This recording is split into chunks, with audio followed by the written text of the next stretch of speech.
Hello everyone, so welcome back, and today I'm going to do a review video about this EasyWP hosting.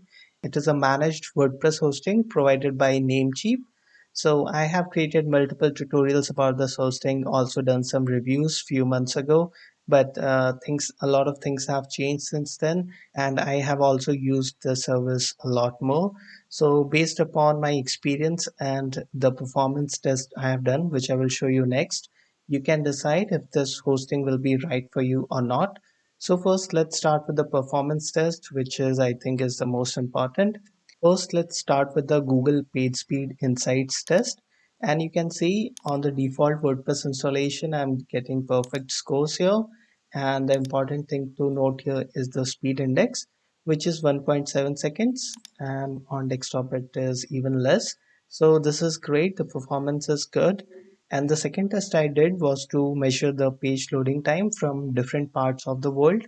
So for this test, I used three locations: Denver, Mumbai, and Warsaw. So these are complete three different locations. And you can see for Denver, the page loading time was 0.8 seconds. For Mumbai, it was 4 seconds. And Warsaw, it was 2.6 seconds. So you should note that this is just the WordPress default installation, and when you will install more plugins and themes and other stuff, add more content to your page, the loading time will further increase. So if you are in Asia, then the page loading time will not be great for you. And the third performance test I did was with virtual users. So basically, this is the ultimate real test in which I have sent 200 clients for a period of 1 minute. These virtual users will continuously refresh the page and do perform actions like real users. So I will explain this test to you. So the first data to note is the response time, which was 96 milliseconds. This is good and acceptable. And to understand why I'm saying that this is the ultimate test, here you can see the bandwidth received was 1.76 GB in just 1 minute. Okay, so here you can see this graph. The green line is the client number of clients, and this blue line is the response time. Okay, so here you can see as soon as 10 clients hit the server, the response time peaked, but it got stable, which is good. The response time should be stable like this. So the clients number of clients kept increasing steadily, and the response time from the server was very stable till 108 or 10 clients. So and after this, the number of clients has the reach. The response time you can see here, this blue line, there's so many ups and downs, so the server was not able to manage it very properly. But the good thing is the here you can see this response count success rate. um, so 67,751 requests were successful, and there was zero error request. So this is really great. It means that none of the users saw any error page. All were able to load the page. They all were able to load the website page. For some users, the response time was a bit high, but still for this kind of hosting, I'm using their turbo plan, which is 7.88 per month. I think this kind of performance is really good. So if you're using their turbo plan, you can have 100 real-time users without any issue, which is really great. Now let's discuss some of more pros about this hosting. The first is cloud servers. So all the websites hosted on EasyWP are on cloud servers, and you get free SSL with some plans here, like you can see. But this is also a bad thing that they do not offer free SSL with all plans. You can see here with the starter plan, you do not get any free SSL. The uptime is great, and if you want uptime details, the link will be in the description from where you can see the uptime. Also, the performance, as you saw, is great, and the page loading time is okay, and you also get free CDN with some plans.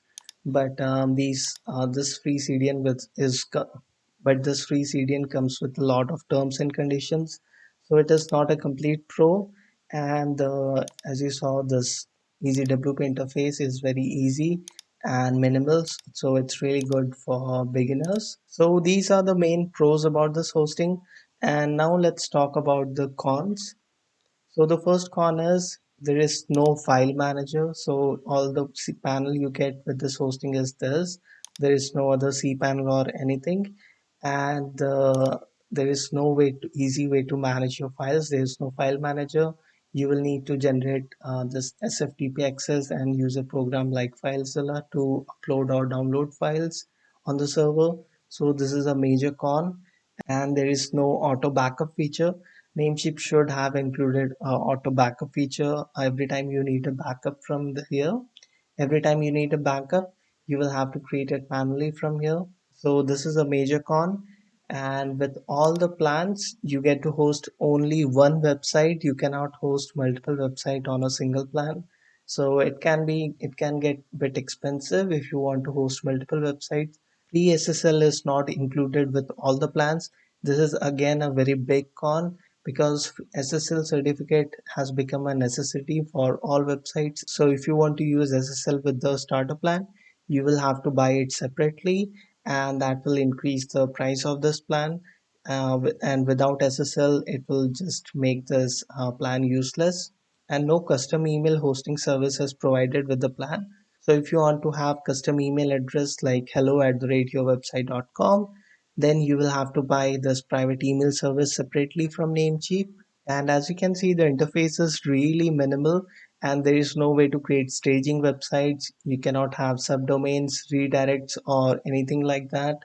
And another major con is if you have a domain registered with different registrar like Google Domains, GoDaddy, then connecting it with your EasyWP hosting can be a little challenging.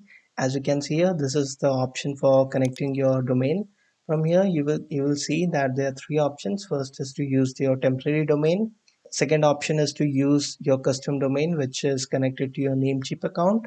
And the third option is to connect your domain, which is registered with any other registrar like GoDaddy. I have already created a tutorial about it, but it is not very easy. Like with other hosting providers you can just use their name servers, copy paste the name servers with your registrar, GoDaddy, Google Domains, any registrar, it doesn't matter. And it is very easy like that. But with EasyWP, it is not easy to connect your domain.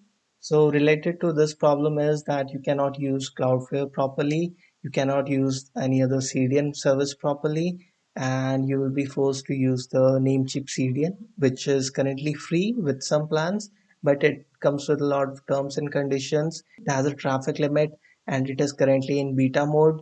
So there can be challenges to use a CDN with this hosting.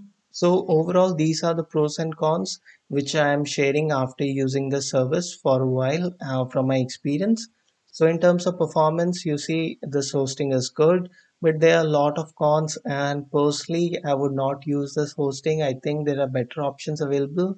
So as you saw in the page loading test, if you're in Asia, the page loading time will be high.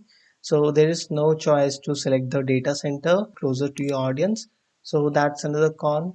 And so if you need any suggestion for a hosting provider, you can post in the comments. And based upon your requirements, I will try to suggest a hosting provider. Or if you think EasyWP will be the right for you, then check out my other tutorials about how to create a website with EasyWP. And that's it guys for this video. Post your feedback in the comments, and if you have any query, doubt, question about EasyWP hosting, I will try to help you out. And that's it guys for this video. I will see you in the next video.